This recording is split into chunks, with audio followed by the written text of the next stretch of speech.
Hi, my name is Katie Schmitt, and I'm a sustainable storyteller. I started telling stories when I was just a kid, growing up on my family's dairy farm in central Minnesota, and it's actually storytelling that brought me here to Wisconsin in 2016 when I accepted a position with World Dairy Expo and became a Dane County Farm Bureau member. As communications manager for World Dairy Expo, I have the privilege of telling a lot of incredible stories and helping our media partners do the same. But in the fall of 2020, when World Dairy Expo couldn't be held, I was looking for ways to connect with the global dairy industry in a digital space, which is when the Dairy Show started.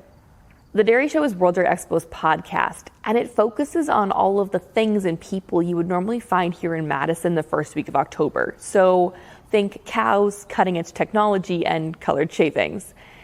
And it's because we focus on the dairy industry that we can also focus on sustainability. And it's sustainability in all different forms. Like when I talked with Austin Allred in Washington, it was about environmental sustainability with his manure management system. And when I interviewed Robbie Watson in Lima, Peru, it was about cultural sustainability and what it means to produce dairy in his country.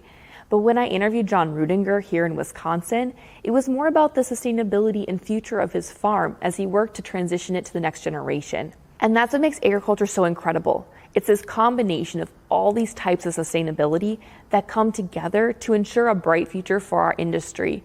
And it's also what makes me believe that there's a bright future for the Dairy Show, as there are so many more producer stories to tell.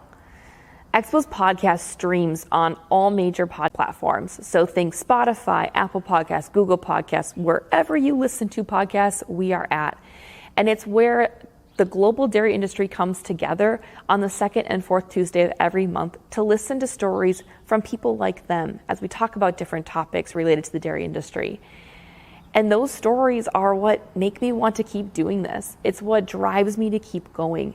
And the audience that continues to grow and show up for these episodes month over month from more than 100 different countries are how I measure the success of this podcast.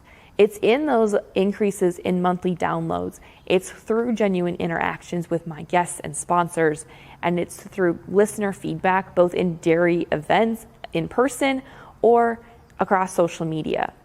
And with 50 episodes now under my belt, and hopefully 50 more to go, I now have so many great experiences that I get to share with fellow communicators who also want to start a podcast about agriculture and sustainability.